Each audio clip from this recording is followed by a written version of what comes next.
ایک درخواست دائر کی گئی ہے ان کی طرف سے، اور سوال بڑا پرٹیننٹ ہے جو وہ اٹھاتے ہیں کہ ہمارے لیے ایک طرف قانون سازی ہے پارلیمان کی جو الیکشن ایکٹ میں ترمیم کی گئی، دوسری طرف اعلیٰ ترین عدلیہ کا فیصلہ ہے، ہم کس کے اوپر عمل کریں؟ تو آپ کو نظر آتا ہے کہ یہ ایک جو دلیل اپنا رہا ہے الیکشن کمیشن، اس کے بعد مزید اس فیصلے کے اوپر عمل درآمد معطل ہوتا ہوا یا نہ ہوتا ہوا؟ دیکھیں ویسے تو اگر اکانومی میں بھی آپ مجھ سے بات کرنا چاہتی ہیں تو کر لیں، جس طرح کی یہ شہباز صاحب کے لیے تھا. نہیں وہ تو شہباز صاحب تو اس میں مسئلہ یہ کہ جس طرح یہ حکومت اکانومی چلا رہی ہے تو ویسے تجزیہ اس پہ میں بھی وہ تو میں بھی کر ہی سکتی ہوں، ایکسپرٹ بھی بلانے کی ضرورت نہیں تھی. اب ایشو یہ ہے کہ عدالت کا ایک فیصلہ آیا، ہو سکتا ہے کہ وہ فیصلہ ہمیں اچھا نہ لگے. جب عدالت سے فیصلہ آیا کہ بلے کا نشان واپس لینا ہے، کسی نے وضاحت مانگی. بعد میں معزز چیف جسٹس صاحب نے خود کہا کہ انہوں نے انٹرپریٹیشن غلط کر دی. کیا الیکشن کمیشن نے کہا کہ بھائی ہمیں سمجھ نہیں آ رہی ذرا سمجھا دیجئے؟ انہوں نے تو یہ نہیں کہا. دوسری بات یہ ہے کہ جو ڈکٹیٹر بھی ہوتے ہیں، ہم نے یہاں پہ آمریتیں بھی دیکھیں، وہ بھی اپنی لیجٹیمیسی جا کے اعلیٰ عدلیہ میں ڈھونڈتے ہیں. وہ اعلیٰ عدلیہ کے پاس جاتے ہیں، چاہے وہ پریشر کر کے کریں جو بھی کریں، وہاں سے وہ ایک لیجٹیمیسی لیتے ہیں کہ بھائی ایک فیصلہ دے دو تاکہ اس کے سائے کے تلے کم از کم ہم کوئی سلسلہ آگے چلا سکیں. پر اس وقت تو انفارچونیٹلی ایک جمہوری دور ہے، دو بڑی سیاسی جماعتوں کی حکومت ہے، اور وہ یہ کہہ رہے ہیں کہ ہم عدالت کا فیصلہ نہیں مانیں گے.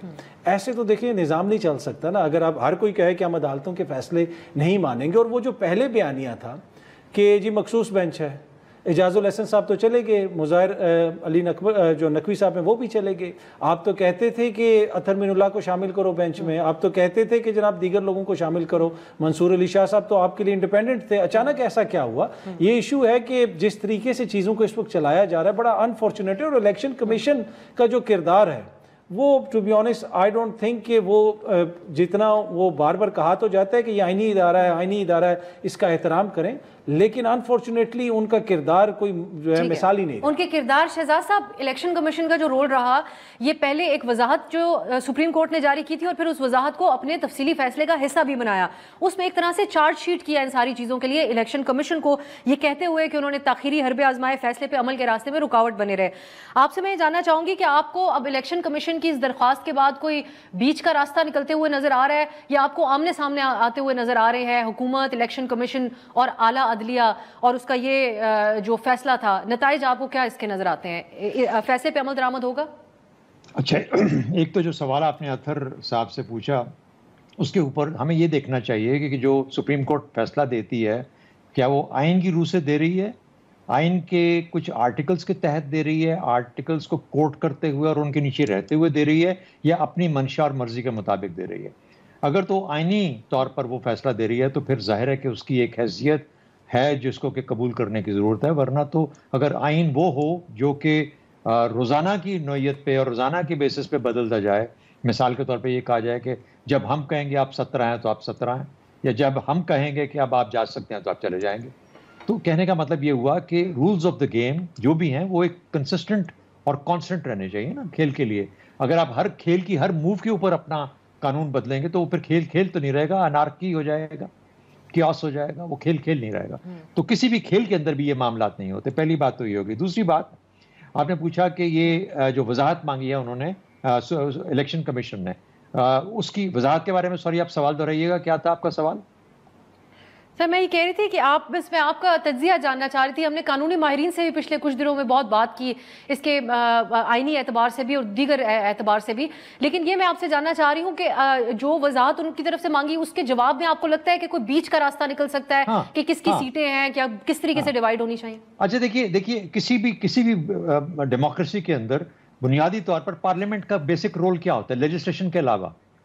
It acts as a watch dog on the government through committees. کسی بھی ڈیموکریسی کے اندر ہم کہتے ہیں مدر آف آل پارلیمنٹس، ہم انگلینڈ سے لیتے ہیں یہ سارا کچھ پارلیمنٹری سسٹم. وہاں پہ کیا ہے؟ کمیٹی سسٹم جو آپ کی گورنمنٹ ہوتی ہے اس کے اوپر چیک رکھتا ہے. لیکن جہاں پر آپ کی پارلیمنٹ ہی گورنمنٹ کے ساتھ مل جائے اور وہ چیک رکھنا بند کر دے تو اس کا مطلب یہ ہوا کہ اب پارلیمنٹ اور حکومت ایک ہو گئے. اور جب وہ ایک ہو گئے، بھلے وہ ایک ہوں کیونکہ وہ لیڈر آف دا ہاؤس وہیں سے نکلتا ہے، اور لیکن لیڈر آف دی اپوزیشن بھی ہوتا ہے، پھر اس کی کمیٹی سسٹم ہے، پھر اس کے بعد اس کو چیکس اینڈ بیلنس رکھنے پڑتے ہیں. تو یہی بنیاد ہے اس ڈیموکریٹک سسٹم کی جو کہ ہم لے کے چلتے ہیں. لیکن جہاں پر آپ کا آئین اس طریقے سے اور آپ کی پارلیمنٹ اس طریقے سے آپ کے خلاف کھڑی ہو جائے کسی ادارے کے، تو مجھے بتائیے کہ وہاں پر ایگزیکٹو تو آلریڈی اپنی مفاد کے لیے کام کر رہا ہے. پارلیمنٹ بھی ان کے ساتھ آ کے مل گئی. الیکشن کمیشن جو کہ آلریڈی آپ کے دونوں ایگزیکٹو کی بھی بات مان رہا ہے اور پارلیمنٹ کی بھی بات ماننا چاہتا ہے, تو کیونکہ وہ فائدہ کسی ایک سائڈ کو پہنچانا چاہ رہا ہے. اب مجھے یہ بتائیے کہ میں, آپ اور ہمارے سننے والے کسی قسم کا کوئی شک رکھتے ہیں کہ الیکشن کمیشن کا رول کس قسم کا تھا؟ نیوٹرل آبزرورز نے اس کے اوپر سٹیٹمنٹس دی کہ جس قسم کا الیکشن ہوا یہ بہت ہی جسے کہنا چاہیے کہ انفیئر الیکشن تھا. یہ اس لیول تک تو چلے گئے کہنے والے, اور وہاں پہ ہوا. تو کیا ہم وہ جو سپریم کورٹ کہہ رہا ہے یا جو عام عوام کہہ رہی ہے, کیا اس سے مختلف ہے؟ از دیر اے ڈفرنس آف اوپینین؟ سوائے ان لوگوں کے جو کہ اس وقت حکومت میں بیٹھے ہیں جو کہتے ہیں کہ نہیں الیکشن ٹھیک ہوا. تو اس لیے جہاں پر آپ کے تمام ایک ڈسوننس کریٹ ہو جائے, آپس میں اختلاف اس حد تک آ جائے کہ سارے ادارے ایک دوسرے کے خلاف کھڑے ہو, تو آپ مجھ سے پوچھیں اس کا حل کیا ہوگا, نتیجہ کیا نکلے گا؟ نتیجہ کیوس جو ہے, جو ایگزسٹ کرتا ہے, انارکی کے دہانے پہ کھڑا ہے, دروازے پہ کھڑا ہے, تو انارکی اس کے بعد فالو کرے گی. اللہ معاف کرے, پاکستان کو قائم رکھے. لیکن شاید اس وقت کچھ لوگوں کو بیٹھ کے سوچنے کی ضرورت ہے کہ ہم پاکستان کو کس جانب اور کس ڈائریکشن میں دھکیل رہے ہیں. جس انداز میں جا رہی ہیں چیزیں آگے, میں درست فرماتے ہیں آپ شہزاد صاحب. اب شہباز رانا صاحب, ایک حکومت جو ہے وہ ایک حوصلہ افزا خبر قرار دے رہی ہے آئی ایم ایف کا جو پیکج ہے اس کی منظوری کو. سو آپ کے خیال میں شہباز شریف کی حکومت کو سیاسی چیلنجز تو ہیں, ایک عدلیہ کے ساتھ تناؤ جس چیزوں کی ہم بات کر رہے ہیں اس وقت, لیکن یہ جو پیکج ملا ہے اور اس کی پہلی قسط بھی مل جائے گی ان قریب, اس سے کوئی اسٹیبلٹی آئے گی معیشت کے اندر؟ کچھ تھوڑے بہت حالات ایک عوامی سطح کے اوپر تبدیل ہوں گے؟ دیکھیے, اس میں جو سب سے بڑا ایک فیکٹر ہوتا ہے نا آئی ایم ایف کے پروگرام کا, کہ آپ کو ایک پریڈکٹیبلٹی آ جاتی ہے کہ آپ نے کس قسم کی پالیسیز امپلیمنٹ کرنی ہے اگلے 2 سے 3 سال. وہ بڑا کلیئر ہوتا ہے, وہ آئی ایم ایف کا ایک پالیسی ڈاکیومنٹ ہوتا ہے, وہ ویب سائٹ پہ بھی اویلیبل ہوتا ہے, اس کی جو شرائط ہوتی ہیں وہ نون ہوتی ہیں. تو ایز لانگ ایز آپ ان شرائط کے اوپر عمل درآمد کرتے رہتے ہیں تو آپ کا جو سم ہاؤ ایک نظام چلتا رہتا ہے. یہ کلیئر ہو جاتا ہے کہ ابھی ہم دیوالیہ نہیں ہو رہے, دیوالیہ ہونے کا جو خطرہ ہے ایٹ لیسٹ اس حد تک ٹل گیا ہے جب تک آپ کا آئی ایم ایف کا پروگرام ہے. اگر یہ آن ٹریک رہیں گے تو پروگرام بھی چلتا رہے گا, آف ٹریک ہو جائیں گے تو وہاں پہ پھر ایک انسرٹینٹی آتی ہے اور مارکیٹ کے اندر پینک آتی ہے. پروگرام کی ان کو ضرورت ہمیشہ سے تھی اور آئندہ بھی رہے گی. یہ 25واں پروگرام ہے جو ہم نے سائن کیا ہے.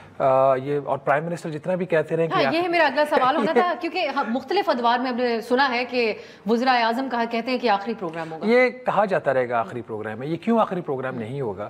اس کی بنیادی وجہ یہ ہے کہ جو فنڈامنٹل ایشو ہے جس کی وجہ سے ہم آئی ایم ایف کے پاس جاتے ہیں کہ ہمارے پاس ریزروز نہیں ہوتے اپنا غیر ملکی قرضہ واپس کرنے کے لیے, تو ہم آئی ایم ایف کے پروگرام میں جاتے ہیں, لونز آئی ایم ایف سے بھی مل جاتے ہیں, ورلڈ بینک, اے ڈی بی اور رائٹ لیفٹ سے بھی کچھ آپ کو قرضہ مل جاتا ہے, تو اس کا جو آپ کا جو قرضوں کا انبار ہے اس میں تو اضافہ ہوتا جاتا ہے.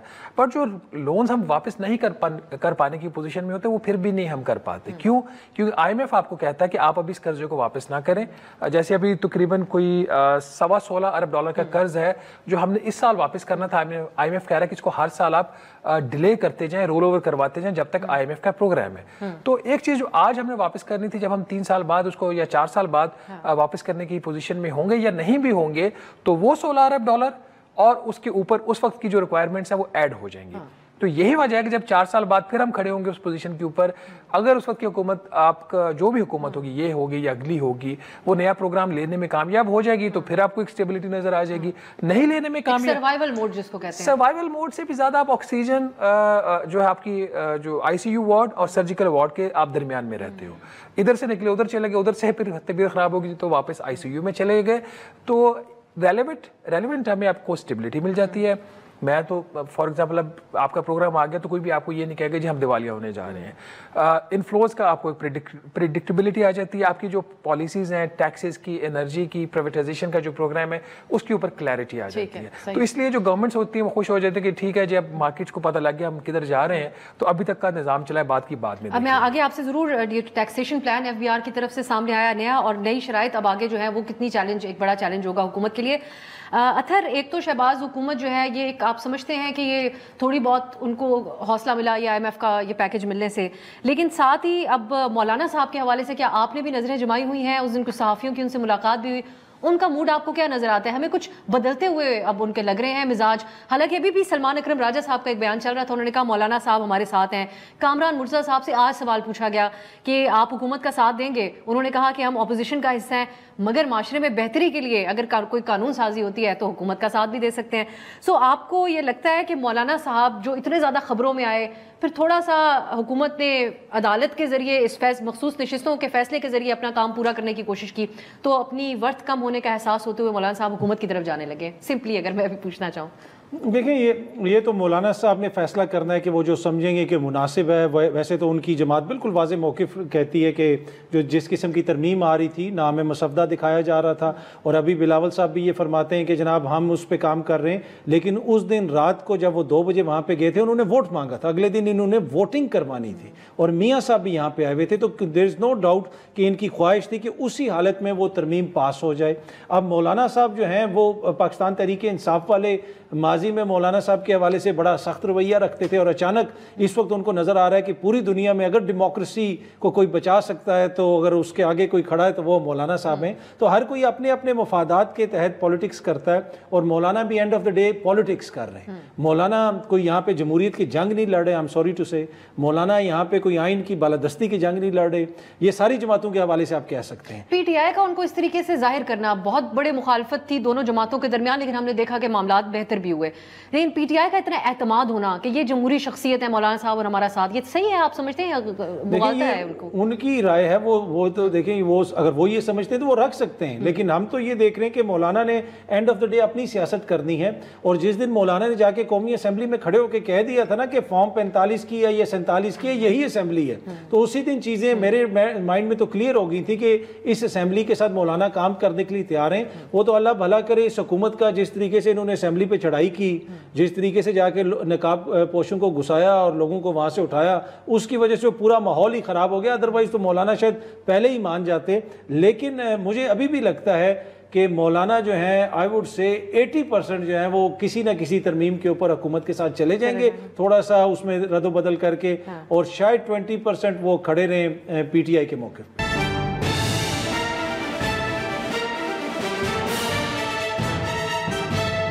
شہزاد صاحب, مولانا صاحب کی صحافیوں سے ملاقات ہوئی اور اس میں ان سے بڑا تفصیلی ایک بیٹھک ہوئی تھی.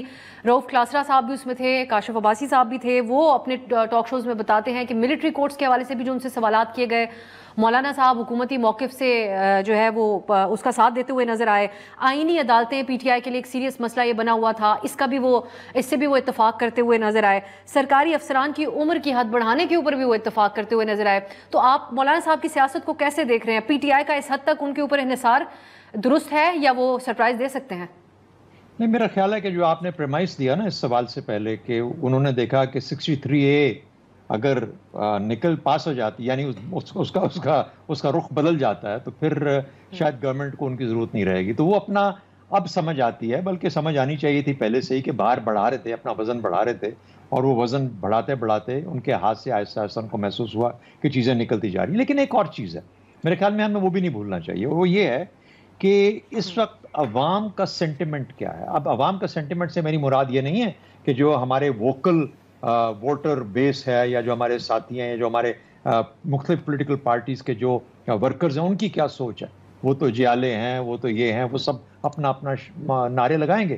لیکن عام آدمی جو کہ ایکچولی آپ کی قوم کی آواز آہستہ آہستہ, جیسے سینٹیمنٹ کہتے ہیں, احساس, وہ جو سینٹیمنٹ ہے وہ کیا نظر آتا ہے؟ وہ یہ نظر آتا ہے کہ مستقبل میں, ابھی نہیں, فوراً نہیں, یعنی نہ ایجیٹیشن ہوگی, نہ کوئی ایسا معاملہ ہوگا, پاکستان کی ایسی روایت نہیں ہے, لیکن ایسا ایک ایسا سینٹیمنٹ ہے جو کہ ایک انڈر ڈاگ کی مدد کے لیے یا اس طرف رجحان جا رہا ہے. یعنی یہ پولیٹیکل پارٹیز جو کہ مین اسٹریم پولیٹیکل پارٹیز ہیں, جو اس وقت طاقت میں ہیں, فار دیٹ میٹر مقتدر حلقے, یہ سب کے سب, ان کو یہ بھی نظر آنا چاہیے کہ کیسے ہماری تمام کوشش کے باوجود 8 فروری ہوا, 8 فروری کے بعد پھر سینٹیمنٹ کو ہم بدل نہیں سکے, باوجود اس کے کہ ہم نے کیا کیا نہیں بتایا ٹی وی پہ اور میڈیا میں آ کے کہ کیا کیا 9 مئی ہوا, اس کے بعد عمران خان کے اوپر جس قسم کے باقی الزامات وغیرہ وغیرہ, اور پی ٹی آئی پہ الزامات, لیکن یہ سینٹیمنٹ بدل نہیں رہا.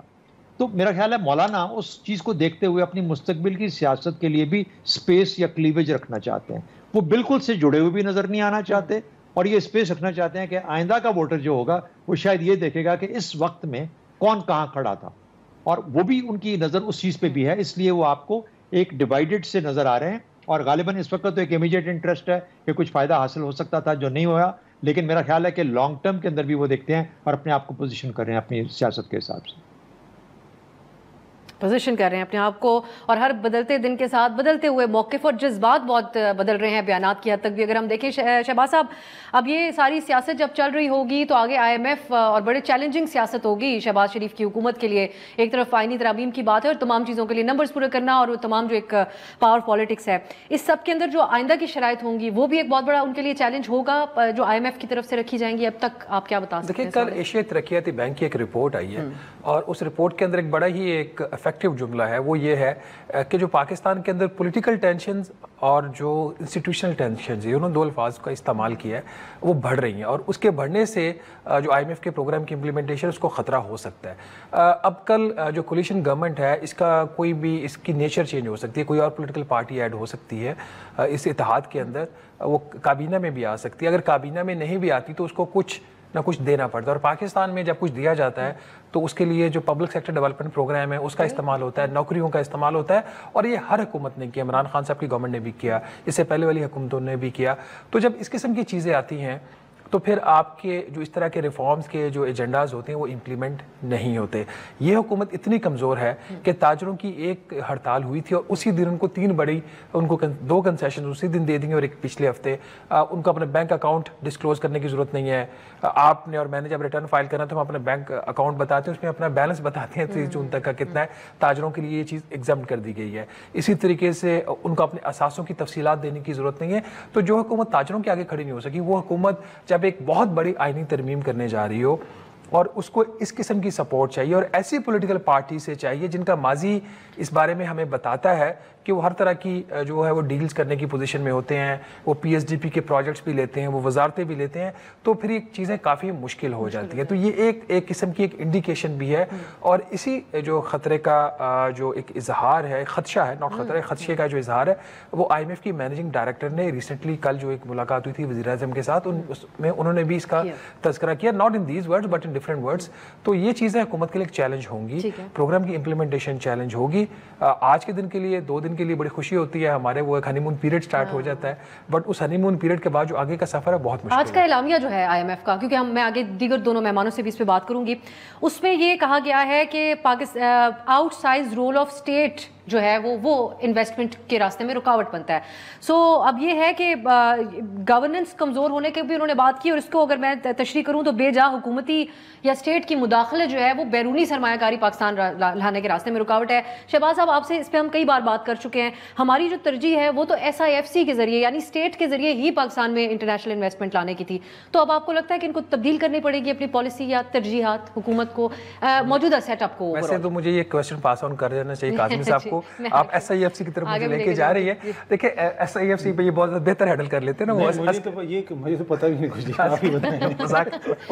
دیکھیں SIFC کی جو پالیسیز تھیں کہ پریفرنشل آپ ٹریٹمنٹ دے کے گلف کے جو انویسٹرز ہیں ان کو پاکستان لائے اور ان سے سرمایہ کاری کروائیں, اس کو IMF نے ٹرن ڈاؤن کر دیا. ٹھیک ہے, تو انہوں نے کہا جی کہ جو بھی پاکستان کی سرمایہ کاری کی پالیسی ہوگی وہ سب کے لیے یونیورسل ہوگی, وہ یورپین انویسٹر ہے, وہ چائنیز ہے, وہ گلف کا ہے, آپ کسی کو نہ ڈسکریمنیٹ کر سکتے ہیں نہ پریفرنشل ٹریٹمنٹ دے سکتے ہیں. جو آؤٹ سائڈ سائز کا وہ جو بات کر رہے ہیں کہ پاکستان کی جو گورنمنٹ کا فٹ پرنٹ ہے نا پبلک سیکٹر میں, وہ بہت بڑا ہے.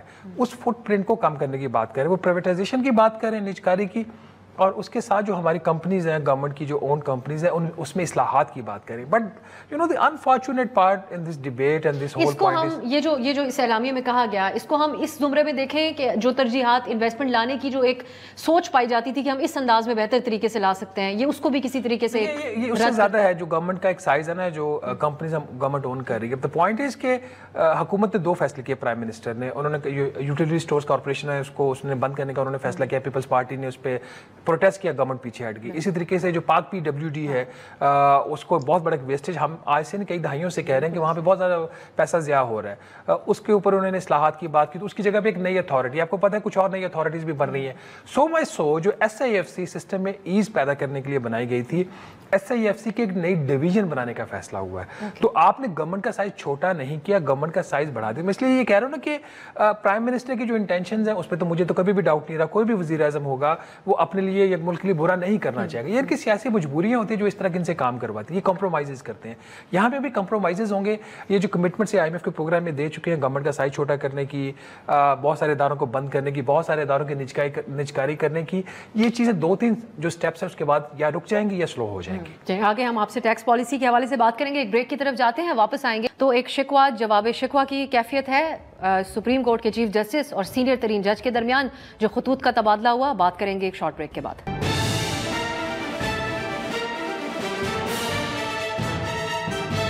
بریک کے بعد خوش آمدید. جج صاحبان کے درمیان جو خطوط ایکسچینج ہوئے اس پہ ہم بات کریں گے, لیکن پہلے اطہر صاحب اس طرف میں آؤں گی. ہم نے کافی عدلیہ کے حوالے سے بات کی.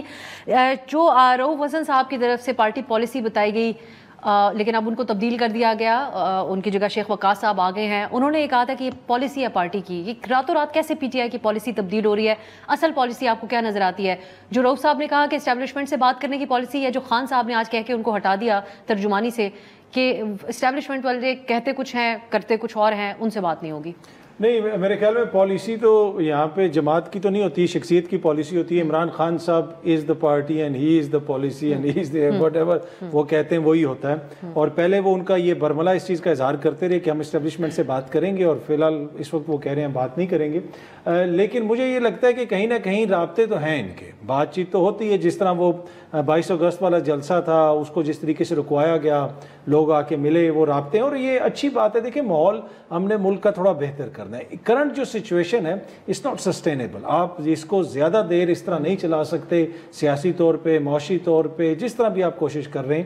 تو اب جو بھی ان کی پالیسی ہوگی, ہم ہوپ کرتے ہیں کہ سیاسی جماعتوں سے تو کم از کم انگیج کریں. لیکن اطہر جس طرح فلکچویٹ کرتی رہی, جس طرح مبہم انداز میں پی ٹی آئی بتاتی ہے, ایک طرف بتاتے ہیں ہم اور اسٹیبلشمنٹ اس ملک کے لیے لازم و ملزوم ہیں. ہم جب بھی پوچھتے ہیں اسٹریٹ فارورڈ کہتے ہیں کہ 2 ہی فریق ہیں پاکستان میں, ایک اسٹیبلشمنٹ ایک ہم. اور دوسری طرف اب خان صاحب بالکل ٹوٹلی کہہ رہے ہیں کہ اب ان سے کسی قسم کی انگیجمنٹ, اور ایک بے اہم ترین تعیناتی بھی ہوئی اس دوران, اس کے بعد کی یہ اسٹیٹمنٹس ہیں.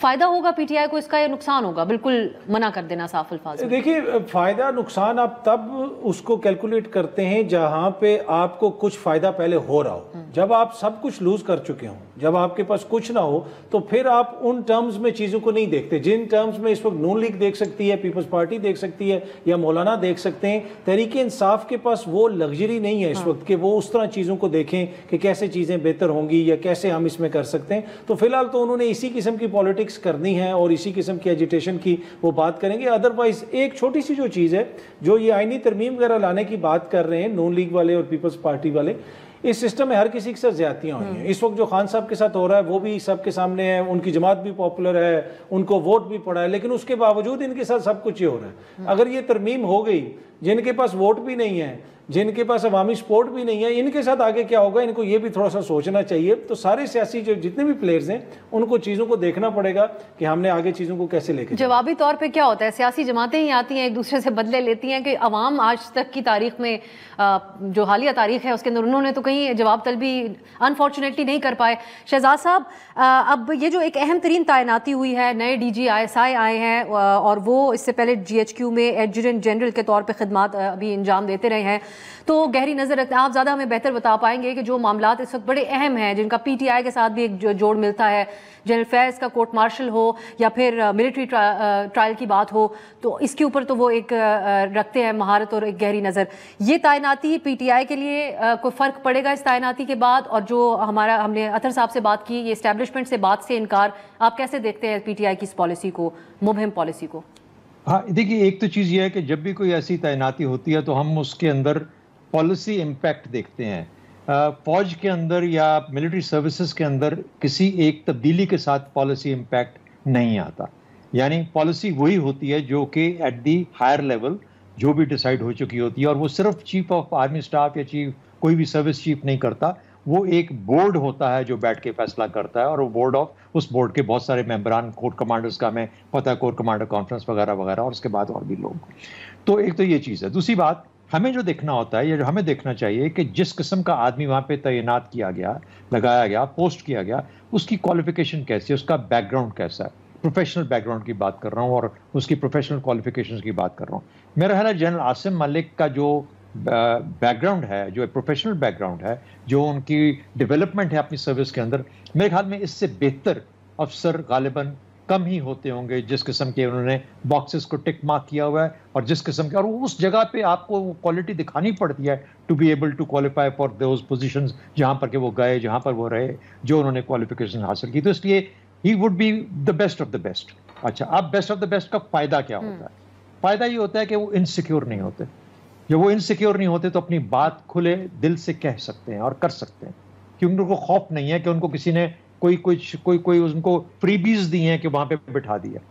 تو جو بھی بات ہوگی اپنی بات آنیسٹ طریقے سے, جس میں وہ بلیو کرتے ہیں, جو بھی ان کی سوچ ہے اس کے مطابق. ظاہر ہے فیصلہ ultimately chief of army staff کا ہوگا, لیکن وہ بات اپنی کہنے سے گھبرائیں گے نہیں. تو ہمیں اس کی طرف دیکھنا ہے کہ کیا اس سے کوئی پازیٹیوٹی یا بہتری ہمارے نظام میں آ سکتی ہے. شیورلی ون مور ایڈیشن ایک ایسے آدمی کی جو کہ اپنی بات کھلے دل سے اور کھلی سوچ کے ساتھ بیان کرے گا, اس کا مجھے یقین ہے, کیونکہ اس لیول کے لوگ ایسی ہی گفتگو کیا کرتے ہیں. ایک تو بھائی یہ بات ہوگی. دوسری سوال آپ نے کیا کہ یہ پی ٹی آئی کا جو سوچ ہے آرمی کے ساتھ یا جو ملٹری کے ساتھ, اور ان کا آپس میں کیا تعلق ہو سکتا ہے. دیکھیے, پی ٹی آئی اس وقت سنگل پوائنٹ ایجنڈا پہ کام کر رہی ہے اور یہ ان کی غلطی ہے. اور وہ سنگل پوائنٹ ایجنڈا یہ ہے کہ ہم نے عمران خان کو ریلیز کروانا ہے, اور عمران خان ریلیز ہو گیا تو غالباً ہر وہ چیز جو کہ اس کے بعد فالو اپ ہونی ہے وہ اپنے طور پہ حاصل ہو جائے گی, چاہے وہ حکومت میں آنا ہے, چاہے وہ الیکشن کو ٹرن اوور کرنا ہے, واٹ ایور جو بھی انہوں نے کرنا ہے اس کے طریقے سے. میرا خیال ہے کہ بہت ساری جوہتوں میں, بہت سارے فیسٹس پہ پی ٹی آئی کام کر سکتی ہے. پارلیمنٹ میں موجود ہے, اس نظام کا حصہ ہے کے پی کے اندر. اچھا, اس کے بعد پھر اس کی اپنی سیاست بھی ہے پی ٹی آئی کی. وہ صرف اور صرف عمران خان ایک سنگل پوائنٹ آدمی نہیں ہے, بلکہ پولیٹیکل پارٹی ہے جس کو اپنا سفر آگے جاری رکھنا ہے. یہ وہ تمام چیزیں جو کہ اس وقت political party, P T I political party اپنے طور پہ تھوڑا سا بھول رہی ہے. جہاں تک اسٹیبلشمنٹ کا سلسلہ ہے, اسٹیبلشمنٹ مختلف لیولز کے اوپر پی ٹی آئی سے ڈیل کرتی ہے. ایک لیول پہ تو پروونشل گورنمنٹ کے ساتھ ڈیل کرتی ہے, ایک لیول پہ وہ ایک پولیٹیکل پارٹی کے ساتھ ڈیل کرتی ہے جس کے کسی ایکشن سے پورے ملک کو نقصان ہو سکتا ہے, یا کسی کرٹیکل ایریا کے اندر کوئی گڑبڑ ہو سکتی ہے, جیسے کہ وہ جو 22 اگست والا جو تھا مسئلہ, 21-22 اگست والا, اس کے اندر تو اس پہ لیول. اور تیسرے لیول پہ وہ 9 مئی کو دیکھتے ہیں اور عمران خان کا اس میں رول دیکھتے ہیں. تو چونکہ وہ مختلف لیولز پہ ڈیل کر رہے ہیں, ان کو کوئی مسئلہ نہیں آتا پی ٹی آئی کے ساتھ اپنے روابط رکھنے میں, جبکہ پی ٹی آئی صرف ایک ہولسم ایجنڈے کے ساتھ جب بھی ڈیل کرتی ہے, ان سے کوئی بھی بات کرتا ہے تو کہتے ہیں اس کا مطلب ہے کہ ہم بات کر کے عمران خان کو ریلیز کروا لیں گے. تو دونوں کی اپروچز مختلف ہیں, دونوں کے پرپزز مختلف ہیں. میرا خیال ہے پی ٹی آئی کو اپنی سوچ کو تھوڑا بہت چینج کرنا پڑے گا تاکہ اوور آل جو فائدہ ملنا چاہیے. یہی میں اسی پہ شہزاد صاحب, یہ جو ابھی آپ فرما رہے ہیں, یہ اگر رویہ مختلف ہوتا جو پچھلے کچھ دنوں کے اندر ہم نے دیکھا پی ٹی آئی کا, تو اس پہ کئی احترام سے بھی مخاطب کرتے رہے خان صاحب یا ان کی جماعت پہ, لیکن پھر گنڈا پور صاحب نے آ کے جس انداز میں دھمکیاں لگائیں, تو آپ سمجھتے ہیں کہ یہ وجہ بنا ہے کہ ایک مؤثر مذاکراتی ماحول نہیں بن سکا پی ٹی آئی سے بات چیت کا؟ جس طرح میں نے کہا کہ ان کی سوچ کے اندر صرف ایک ہی چیز ہے کہ عمران خان کو کسی طریقے سے وہ دھمکا کے, شور مچا کے, کوئی اور کسی قسم کا کوئی جلسے میں بیانیاں دے کے, کوئی بات کی گفتگو ایسی کر کے, کسی ایک انڈیویجول کو نشانے پہ رکھ کے, یعنی اس طریقے سے کام نہیں ہوتا. جب آپ ایک پولیٹیکل پارٹی ہیں اور پاکستان کی پولیٹیکل پارٹی ہیں, you not a political party کوئی سیدھی ڈراپ ان نہیں کی ہوئی ہے, اسی زمین سے آپ اٹھے ہیں, تو آپ کی ذمہ داریاں بہت وائڈ ہیں. آپ کی ذمہ داری صرف ایک نہیں ہے کہ میں نے اس کو نیچا دکھانا ہے, اس کو نیچا دکھانا ہے, اس کو نیچا دکھانا ہے. آپ کو اپنی وہ ذمہ داریاں آگے کیری کرنی ہیں. آج آپ ڈس ایگری کرتے ہیں کسی کی پالیسی سے, لیکن 3 سال کے بعد you will be at the same place جس طریقے سے کہ کوئی اور پولیٹیکل پارٹی ہوگی. وہ الیکشن ہو سکتا ہے آپ کے لیے مختلف ہو, پھر آپ کس طریقے سے اپنی سوچ کو ہم آہنگ کر پائیں گے اس وقت کے جو فورسز ہوں گی ان کے ساتھ.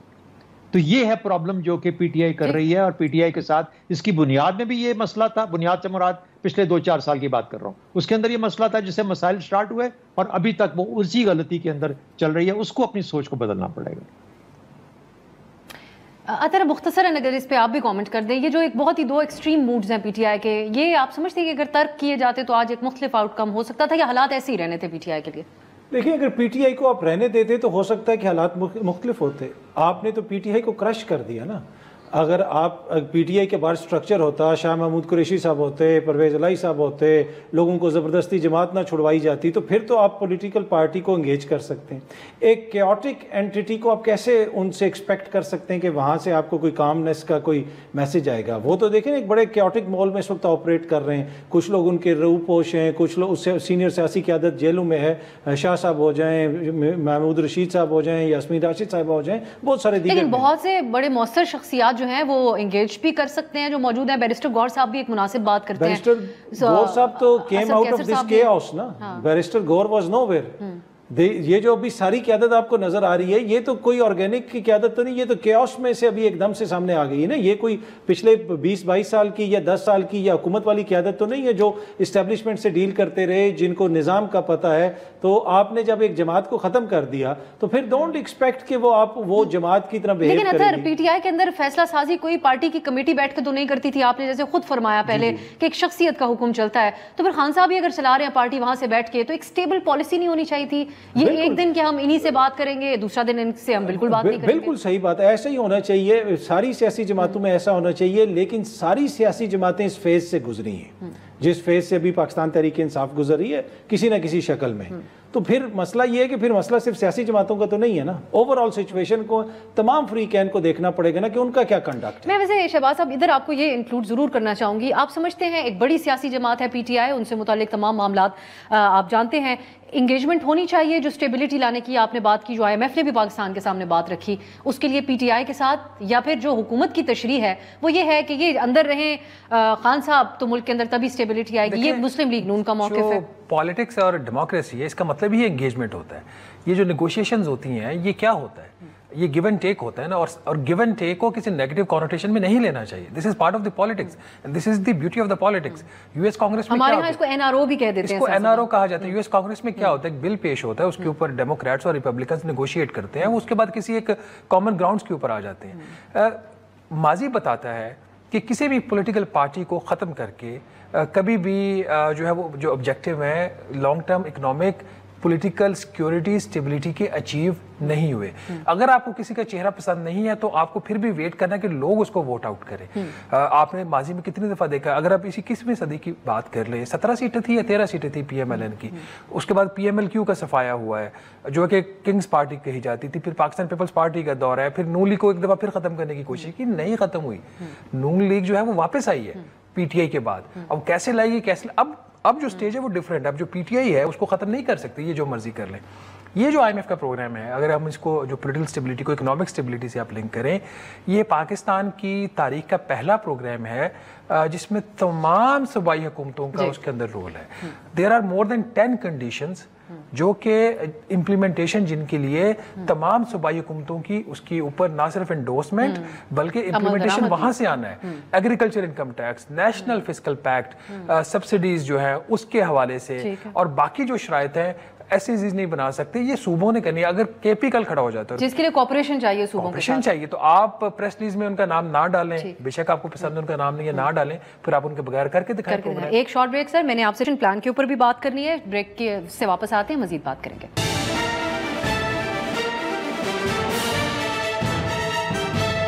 بات خوش آمدید. ایک دو اور ایشوز ہیں, میں چاہوں گی کہ پروگرام کے آخری حصے میں اس پہ ہم بات کر لیں. پہلے تو شہزاد صاحب, ہم شروع میں بات کر رہے تھے عدلیہ کے حوالے سے, لیکن اس پہ بھی میں آپ کا کامنٹ ضرور چاہوں گی. چیف جسٹس اور سینئر ترین جو اس وقت سپریم کورٹ کے جج ہیں جسٹس منصور, ان کے درمیان خطوط کا تبادلہ ہوا جس کی کچھ تفصیل ہم نے اپنے ابتدائیے میں بتائی تھی. تو اس کو آپ کیسے دیکھ رہے ہیں, یہ جو تقسیم ہے, یہ جب اتنی اعلیٰ لیول کے اوپر بیٹھی ہوئی شخصیات کی ہو, اور آج جو چیف جسٹس قاضی فائز عیسیٰ نے جوابی خط لکھا, اس میں انہوں نے یہ بھی کہا کہ یہ باتیں آپ مجھ سے ڈائریکٹلی بھی کر سکتے تھے لیکن آپ نے خط کے ذریعے کی اور پبلک ہوئی یہ تمام باتیں. لیکن دوسری طرف ایک یہ بھی حقیقت ہے کہ چیف جسٹس قاضی فائز عیسیٰ صاحب کا اپنا بھی ایک طرز یہی رہا کہ وہ خطوط کے ذریعے بات کرتے تھے. تو آپ کو کیسا, اس کا کیا مستقبل نظر آتا ہے؟ دیکھیے, ایسا ادارہ جس کے اندر کے گفتگو ایڈمنسٹریٹو معاملات کے اوپر اور آپس کے معاملات کے اوپر خطوں کے ذریعے کی جائے, اور وہ خط جو ہیں وہ اس شخص تک پہنچنے سے پہلے پبلک ہو جائیں, اور یہ دونوں اطراف سے ہوا ہے. اور یہ اس کی جو جیسے کہتے ہیں نا کہ جو بنیاد, وہ بدقسمتی سے پچھلے چند سالوں کے اندر موجود ہے کہ خط لکھا جاتا تھا چیف جسٹس کو یا رجسٹرار کو, اور وہ آلریڈی آپ کے سامنے آ چکا ہوتا تھا. وہی کنٹینیوٹی ہے, وہی چیز چل رہی ہے. تو جب ایسے معاملات ہوتے ہیں تو اس کا مطلب ہے number 1, the house is not in order. جو اس گھر کا بڑا ہے وہ اپنے معاملات کو اپنے گھر والوں کو ساتھ لے کے نہیں چل پایا, اس کی وجہ سے مسائل آ رہے ہیں. کیا کرتا ہے یہ, اپنے زور اور زبردستی اور پوزیشن کے ساتھ معاملات کو لے کے چلنا چاہتا ہے, یا لوگوں کا ولنگ کوآپریشن کریٹ کر سکتا ہے؟ ولنگ کوآپریشن کے لیے تھوڑی بہت عزت آپ کو دینی پڑتی ہے, ایک دوسرے کو ایمپتھی دکھانی پڑتی ہے, پھر اس کے بعد جا کے آپ اپنی ایک ٹیم ورک بناتے ہیں. تو جہاں پر یہ کہنا کہ میں صرف رولز ریگولیشنز کے نیچے نہیں, تو یہ سب سے پہلا مسئلہ جو آتا ہے وہ یہ آتا ہے کہ جو آپ کا the house is not in order. Unfortunately, the system of justice جو ہمارا پاکستان کا اور سپریم کورٹ خاص طور پہ مکمل طور پر سبورٹ ہو کے رہ گیا ہے, ختم ہو کے رہ گیا ہے. It has been successfully subverted. کن لوگوں کے ہاتھوں, جن کو یہ اس قسم کے سپریم کورٹ, چاہے ابھی کی بات ہی کر رہا, کافی عرصے سے جو تنگ کیے جا رہا تھا اور وہ چاہ رہے تھے کہ اس کو کسی طریقے سے تابع کیا جائے, اس کو ختم کیا جائے, اس کی طاقت کو زیر کیا جائے. تو میرے خیال میں وہ ہمارے سامنے پلے آؤٹ ہو رہا ہے اس وقت. چاہے جو مرضی کر لیں, فیڈرل کانسٹیٹیوشنل کورٹ بنا لیں, اس کے بعد سپریم کورٹ کو بالکل نہتہ کر دیں, آپ دیکھیں گے انصاف کا نظام اس ملک میں جو تھوڑا بہت رہ گیا تھا وہ بھی ختم ہو جائے گا, نہیں کام کرے گا. People will not believe or accept the judgments of the Supreme Court. It is already happening. آپ سپریم کورٹ کی بات کرتے ہیں, نیچے والے کورٹس کی بھی کوئی ججمنٹ ایکسیپٹ نہیں کرے گا, اس وقت انارکی کمپلیٹ ہو جائے گی. آپ نے بڑے پرزور انداز میں اس بات کی نشاندہی کی. شہزاد صاحب تفصیلی طور پہ اس پروگرام میں اگر کوئکلی آپ اس کے اوپر کامنٹ کیجئے. ایک طرف چیف جسٹس صاحب یہ جواب دے رہے ہیں, جسٹس منیب کے حوالے سے بھی تمام باتیں لکھ رہے ہیں. دوسری طرف ہم نے جو اس میں تفصیلی فیصلہ تھا اس میں 2 جج صاحبان جو اختلافی تھے ان کے اوپر بھی کھل کر فیصلے کے اندر ان کے کنڈکٹ پہ سوال دیکھا. تو آپ کے خیال میں جب اتنی اہم شخصیات سیاست دانوں کی طرح ایک بحث آپس میں چل رہی ہے, یہ آپ کے لیے بھی تشویش کی بات ہے؟ مختصراً اگر بات دیکھیں, یہ کس چیز کا نتیجہ ہے؟ یہ نتیجہ ہے کہ ایک ریلینٹلیس اور انپریسیڈنٹڈ اور غیر معمولی اٹیک ہم دیکھ رہے ہیں عدلیہ کی آزادی پہ اور جمہوریت پہ, ڈیموکریٹک ویلیوز پہ, جو کہ بڑا انفارچونیٹ ہے. یہ چیزیں آئسولیشن میں نہیں ہوتی ہیں, آپ کو کانٹیکسٹ میں دیکھنا پڑے گا. جب آپ کے 6 جج صاحبان خط لکھ رہے ہوں, وہاں پہ عدلیہ کا کیا کردار رہا, کیا عدلیہ نے وہاں پہ سٹانس لیا, بردر ججز کے لیے عدلیہ کھڑی ہوئی, وہاں پہ چیف جسٹس صاحب کا کیا کردار. دیکھیں, آپ کو ساری چیزوں کو اس کے سیاق و سباق میں دیکھنا پڑے گا. اور انفارچونیٹلی ہم ایک غیر معمولی حملہ دیکھ رہے ہیں عدلیہ کے اوپر اور جمہوریت پہ, اور جمہوریت قوتوں کی جانب سے, جو خود کو جمہوری قوتیں کہتی ہیں, ان کی جانب سے یہ سب کچھ کیا جا رہا ہے. شہباز صاحب, اب کلوزنگ کامنٹس آپ کے ٹیکسیشن پلان کے حوالے سے, یہ کتنا قابل عمل ہے؟ بہت اس چیز کے اوپر زور دیا گیا, نان فائلرز کی کیٹیگری ختم کرنے کے اوپر ماہرین کی طرف سے بھی, اور جو آئی ایم ایف کی بھی internal reforms F P R کی شرط ہے, اس پہ حوالے سے بھی آپ سمجھتے ہیں قدم یہ ثابت ہو سکتا ہے جو کر رہے ہیں؟ جو سب سے بڑا ہدف حکومت کے سامنے ہے کہ اس سال انہوں نے 12,970 ارب روپے کا ٹیکس اکٹھا کرنا ہے. اب اس میں تقریباً 200 ارب روپے سے زائد کا شارٹ فال پہلے 3 ماہ میں آ رہا ہے. تو یہ جو شارٹ فال آ رہا ہے یہ ان لوگوں سے تو پورا نہیں ہوگا جو نظام کے اندر ہے ہی نہیں, اور نہ ہی حکومت کے پاس پولیٹیکل ول ہے اور نہ ہی ہیومن ریسورس ہے ایف بی آر کے پاس کہ نان فائلرز کے پیچھے جائیں اور وہاں سے سارا پیسہ اکٹھا کریں. اس کا نتیجہ یہ نکلا کہ جو آلریڈی لوگ سسٹم کے اندر ہے, میرے اور آپ جیسے اور جو بزنسز ہیں, ان کے اوپر ایک اضافی بوجھ پڑنے جا رہا ہے. اگر سارے پلان کو اگر آپ دیکھیں نا, ایک طرف تو وہ بات کر رہے ہیں نان فائلرز کو پنش کرنے کے, آپ نے پنش کر دیا, but that does not bring them in the system, and punishing is good by the way, کیونکہ آپ بہت زیادہ آپ نے ہر طرح کے ان کے ساتھ ہر بار آزما کے دیکھ لیا, وہ سسٹم میں نہیں آ رہے. پر نقصان اس پلان کا یہ ہے کہ جو ایگزسٹنگ ٹیکس پیئرز ہیں وہ اس سے بہت بری طرح ہرٹ ہونے جا رہے ہیں, اور تقریباً 450 ارب روپے کا ایک ہدف اپنے سامنے ایف بی آئی نے رکھا ہے, جو ان کی کوشش ہے کہ اس پلان کے ذریعے اس مالی سال میں اضافی انہی لوگوں سے جو آلریڈی فائلرز ہیں, جس میں بزنسز ہیں اور کچھ یہ لیکیجز کو پلگ کر کے اس کو حاصل کرنا چاہ رہے. It's very difficult. I would not oppose the plan, but اس کی جو ایمفیسس آن دی فائلرز ہے اس کو میرا خیال ریویو کرنے کی ضرورت ہے, یہ نہیں ہونا چاہیے. کچھ تبدیلیاں اس میں آئی ایم ایف کی طرف کے جو انٹرنل ہمارے ایف پی آر کے ریفارمز ہیں اس کے اوپر بھی ایک بڑا انحصار رہتا ہے. میں دیکھ رہی تھی کل سینٹ کی جو کمیٹی تھی اس میں ایف بی آر کے نمائندے پیش ہوئے, ان سے انہوں نے ایک تو یہ انکشاف کیا کہ آڈٹ کا نظام ایف بی آر کے اندر فنکشنل نہیں ہے, آڈیٹرز بہت کم ہے, 4,000 جہاں چاہیے ہم ابھی پہلے مرحلے کے اندر 400 لے کے آ رہے ہیں.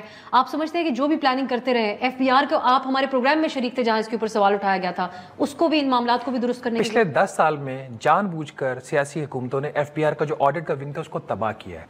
کیوں تباہ کیا ہے کہ بہت سارے بڑے بڑے سیاستدانوں کے جو ان کی بزنسز کے کیسز آگے تھے آڈٹ کے اندر, اس کے بعد ڈیلیبریٹلی چاہے پی ٹی آئی اس سے پہلے پی ایم ایل, انہوں نے ان کو ونگز کو تباہ کیا. اگر میں وہ کیسز کے نام لے دوں شاید آپ کو بھی ایک نوٹس آ جائے پیمرا سے اور ایک مجھے بھی آ جائے, تو اس لیے میں یہ نام نہیں لوں گا. جس چیز کو آپ نے تباہ کیا, آج آپ کہہ رہے ہیں کہ اس ادارے کے اندر کیپیسٹی نہیں ہے اور میں 4,000 لوگوں کو پرائیویٹ سیکٹر سے لا کے اس کو اسٹرینتھن کروں گا. میں نے چیئرمین ایف بی آر کو سمپل کہا تھا کہ آپ 4,000 لوگوں کو باہر سے نہیں لا سکتے. کیوں؟ جو انکم ٹیکس کا آرڈیننس کا سیکشن 216 ہے وہ مجھے پروٹیکشن دیتا ہے, میرا ڈیٹا پرائیویٹ بندے کے ساتھ آپ شیئر نہیں کر سکتے. آپ اپنے آفیسر میں سے 200 لوگ لگائیں اپنے سسٹم کے اندر سے, ان کو اسٹرینتھن کرو, آپ سے بہتر کام کر کے دے دیں گے. جب نظام کو سیاسی بنیادوں پر تباہ کیا جاتا ہے پھر آپ اس کی شکایات نہیں کرتے. بہت بہت شکریہ شہباز جانا صاحب. اطہر کاظمی صاحب اس پروگرام میں شریک ہوئے. معیشت کے حوالے سے جو وزیر خزانہ ہے انہوں نے بھی ایک بات کی ہے آج, اور وہ یہ کہتے ہیں کہ ہمارے لیے آئی ایم ایف کا پروگرام اس لیے سخت ہو گیا کہ ہم جو بات کرتے ہیں, جو وعدے کرتے ہیں وہ پورے نہیں کر پاتے. اس کی کیا وجہ بنتی ہے, اس کو ہم ضرور آنے والے دنوں میں ایکسپلور کریں گے. آج کے لیے اجازت دیجیے, خدا حافظ.